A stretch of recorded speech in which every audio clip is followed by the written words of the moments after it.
Hello and welcome to the English Podcast Lab. I'm Mike, and today we're diving deep into a book that's been making waves. Oh, yeah. 12 Rules for Life by Jordan Peterson. Absolutely. Joining me is Sarah, Hi. an expert on all things Peterson.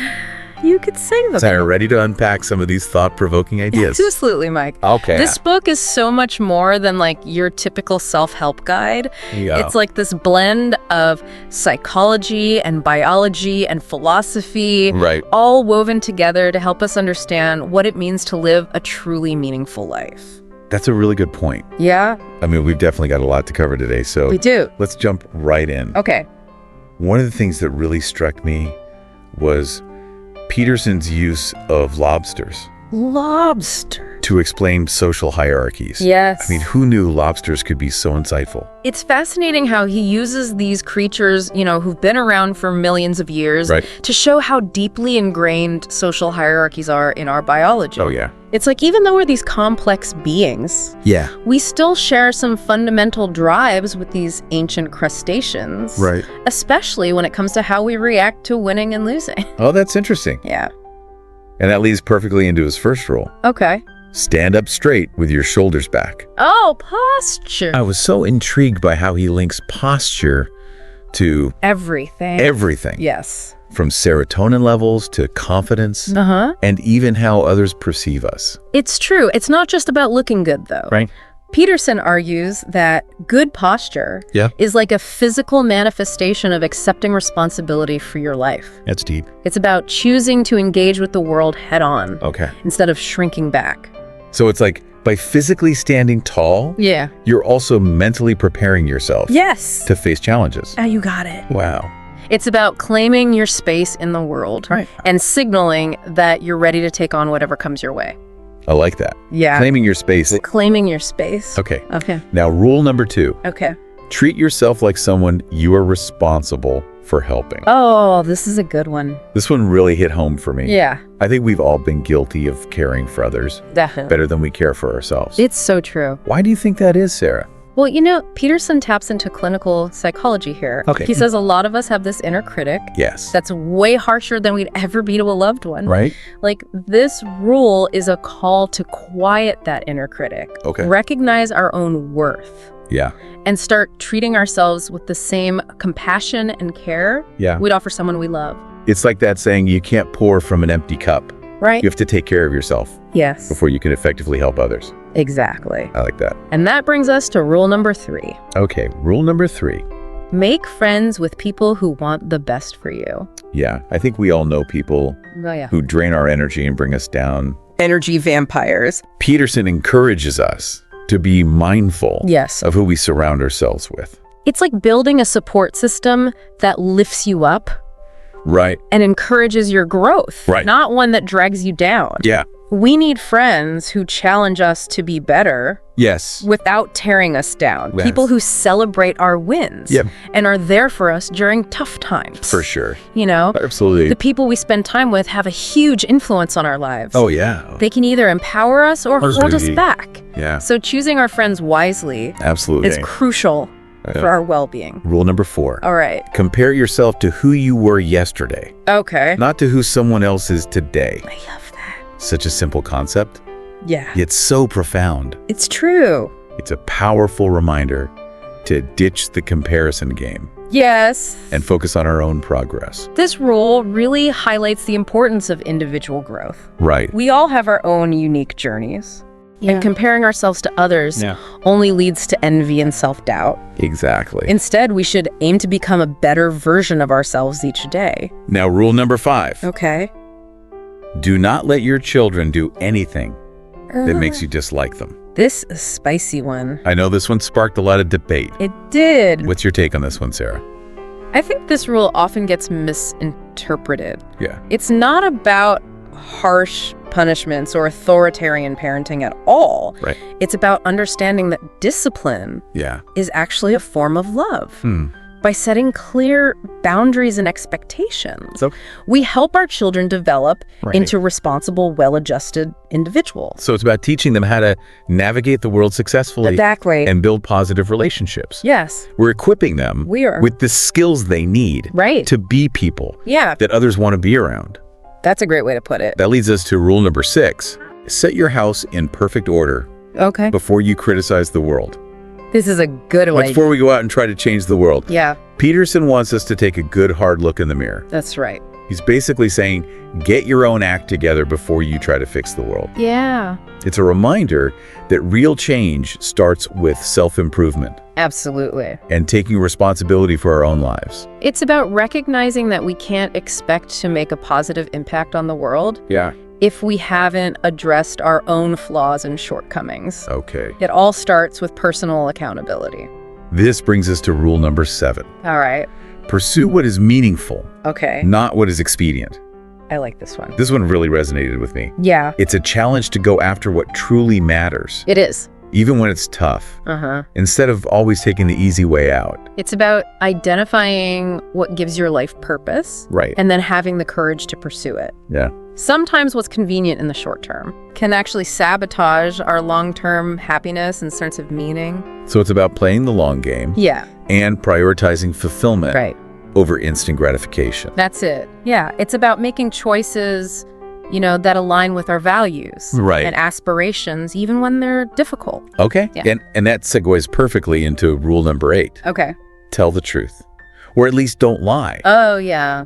Peterson really dives into the power of honesty here. He does. And not just in a Yeah, don't be a bad person kind of way. right. He goes deeper, Deep. connecting truth-telling to our perception of reality. What's so insightful about Peterson's approach here is that he links honesty Yeah. to the very structure of our being. Wow. He argues that when we lie, even small white lies, Yeah. it distorts our perception of ourselves and the world around us. Okay. It chips away at our integrity, Uh-huh. making it harder to trust ourselves and others. So it's not just about being morally good. Right. It's about maintaining a clear and accurate view of reality. Absolutely. It's about facing the truth. Yes. Even when it's uncomfortable. because those distortions, those little lies, Right. they add up over time Yeah. and create this fog that prevents us from seeing things as they truly are. That's a good point. Yeah. Which brings us to rule number 9. All right. Assume that the person you are listening to Oh, yeah.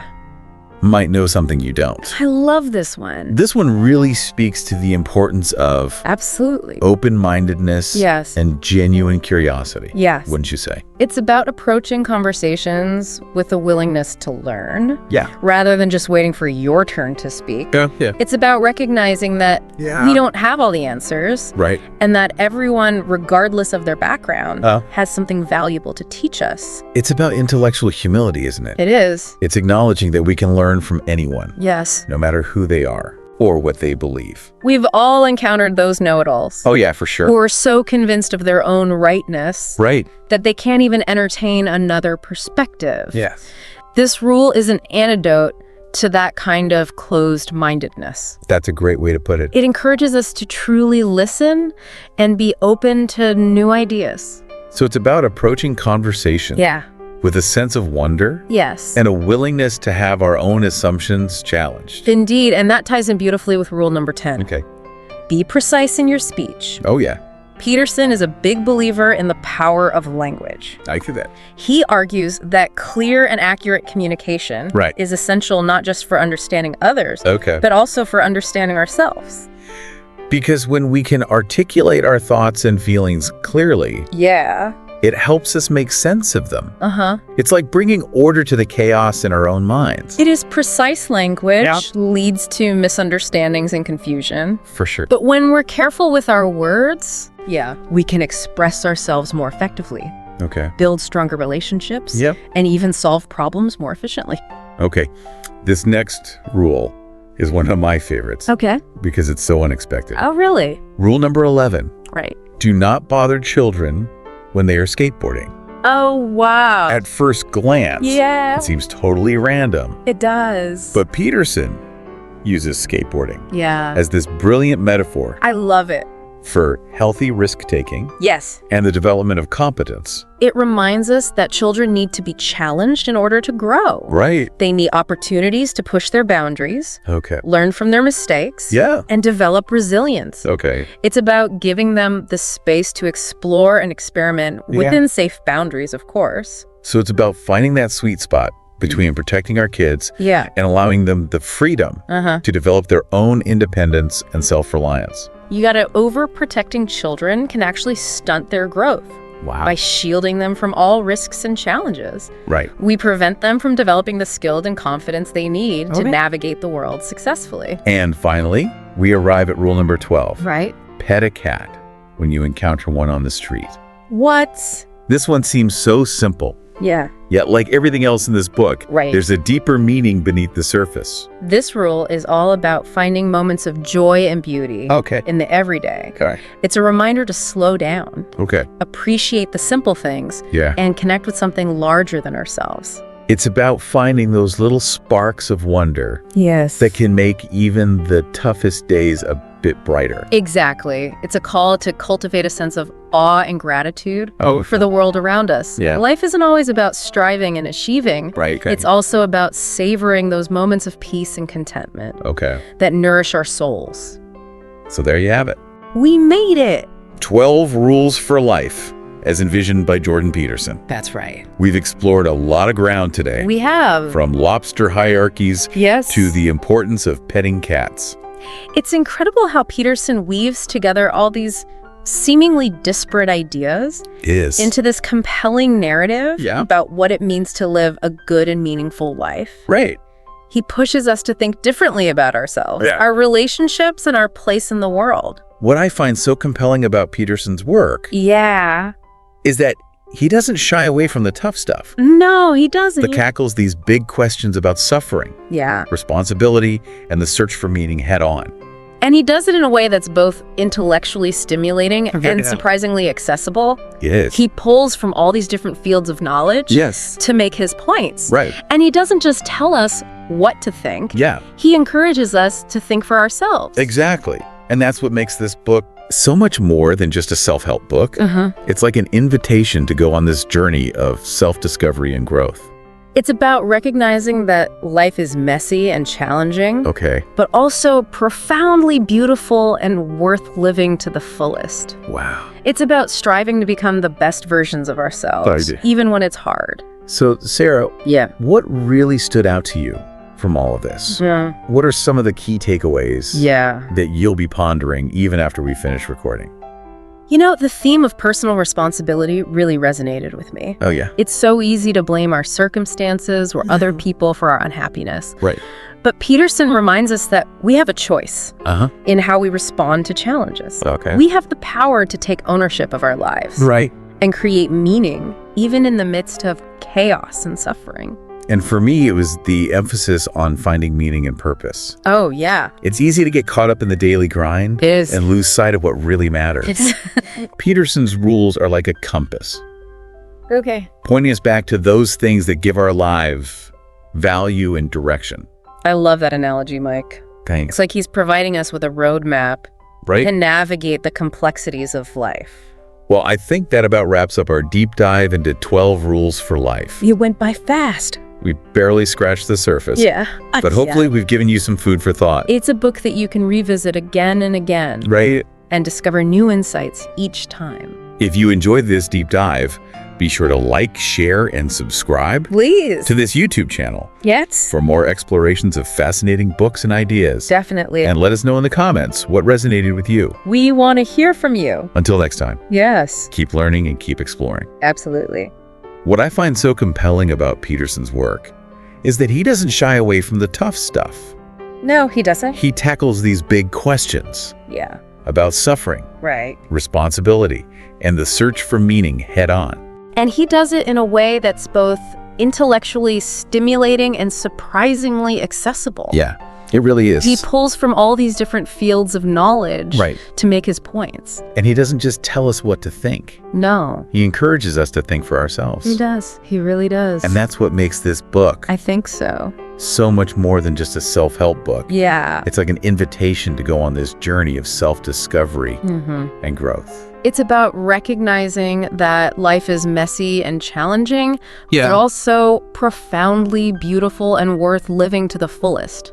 It is. It's about striving to become the best versions of ourselves, even when it's hard. So, Sarah, what really stood out to you from all of this? What are some of the key takeaways that you'll be pondering even after we finish recording. You know, the theme of personal responsibility really resonated with me. Yeah. It's so easy to blame our circumstances or other people It is. for our unhappiness. Yeah, for sure. But Peterson reminds us that we have a choice in how we respond to challenges. Right. We have the power to take ownership of our lives. Okay. And create meaning even in the midst of chaos and suffering. That's powerful stuff. It is. And for me, it was the emphasis on finding meaning and purpose. Yeah. It's easy to get caught up in the daily grind It is. and lose sight of what really matters. Absolutely. Peterson's rules are like a compass pointing us back to those things. Okay. That give our lives value and direction. Oh, I love that analogy, Mike. It's like he's providing us with a roadmap to navigate the complexities of life. Well, I think that about wraps up our deep dive. It does. Into 12 Rules for Life by Jordan Peterson. It went by so fast. It really did. Yeah. We barely scratched the surface, but hopefully this has given you some food for thought and a starting point. It's a book that you can revisit again and again and discover new insights each time. Yeah, for sure. If you enjoy this deep dive, be sure to like, share, and subscribe to this YouTube channel for more explorations of fascinating books and ideas. Yes, please do. And let us know in the comments what resonated with you. We'd love to hear from you. Until next time, keep learning and keep exploring. Absolutely.